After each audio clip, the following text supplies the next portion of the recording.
Olá pessoal, me chamo Gabriel.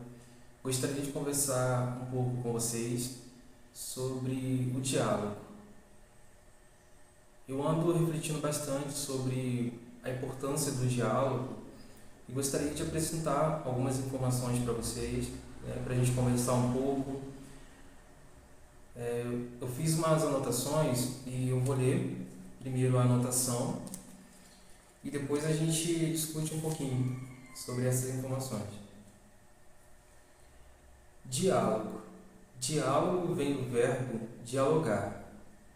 O prefixo "di" é usado para indicar dualidade, ou seja, algo que envolve duas partes, como vemos em diálogo, divisão e diferente. O prefixo "di" tem esse contexto de dualidade. E o logos indica discurso ou pensamento. Ou seja, diálogo refere-se à comunicação entre duas ou mais pessoas. Então, trazendo para o contexto do dia a dia, realmente tem diálogos que são diálogos e tem diálogos que se tornam um monólogo, porque no seu discurso, na apresentação do seu pensamento, a pessoa se pega num contexto onde ela se vê falando sozinha. Ou realmente havia o diálogo, porém uma das partes devolve o silêncio como resposta para aquele que está apresentando a sua ideia. Não adianta eu chegar aqui e apresentar um monte de informações como se fosse uma verdade absoluta. Ao invés disso, podemos ter esse vídeo como um ponto de partida, porque com certeza assim vamos chegar a resultados muito mais interessantes. Vamos a um exemplo. Imagine que eu contrariei a expectativa de uma pessoa ou até mesmo sugeri algo que como resposta obtive o silêncio. O primeiro pensamento mais comum que vem à nossa cabeça é pensar que a pessoa usou o tratamento do silêncio, em alguns casos até como forma de punição. Eu vou citar também mais duas formas de ver esse mesmo contexto. Então, o segundo é o medo do conflito. A pessoa com medo de gerar um conflito desagradável acaba por ficar em silêncio. O terceiro, pensamento reflexivo. O silêncio pode ser uma forma de processar seus pensamentos e emoções. Então, é muito importante pensar o contexto. Em alguns casos, realmente, vamos identificar que o silêncio foi usado como forma de punição.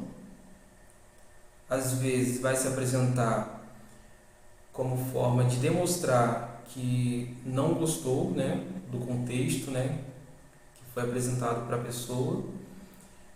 Em outros casos, vão ser um conflito interno mesmo, da pessoa com ela mesma, por ela não ter processado bem a informação apresentada a ela. Então, nem sempre devemos ver como sendo maldade do outro, ou orgulho, ou punição. Nem sempre é sobre se colocar nesse contexto, de que alguém está querendo nos punir de alguma forma. Nem sempre é sobre isso. Às vezes é mais sobre o outro do que sobre a gente.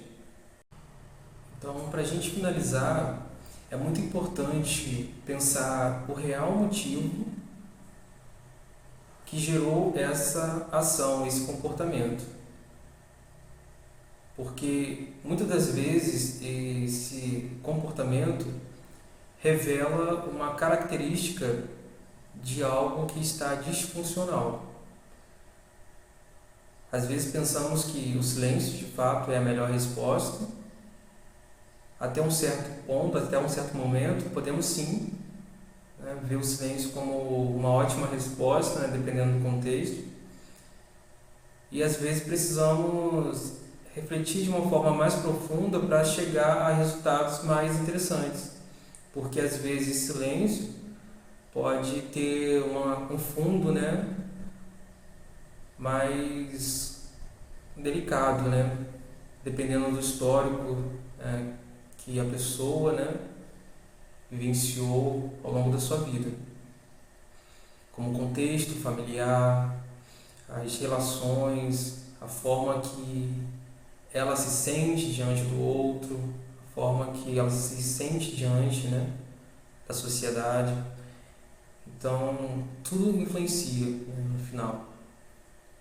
Então, para que esse vídeo não se torne um monólogo, né, ou seja, eu falando sozinho, né, curta, comente, compartilhe, deixe o seu comentário também, você relatando a sua experiência, como que você vê a importância do diálogo, como que você lida com o silêncio do outro, se você lida bem, se você sente essa dificuldade, ok? Até a próxima.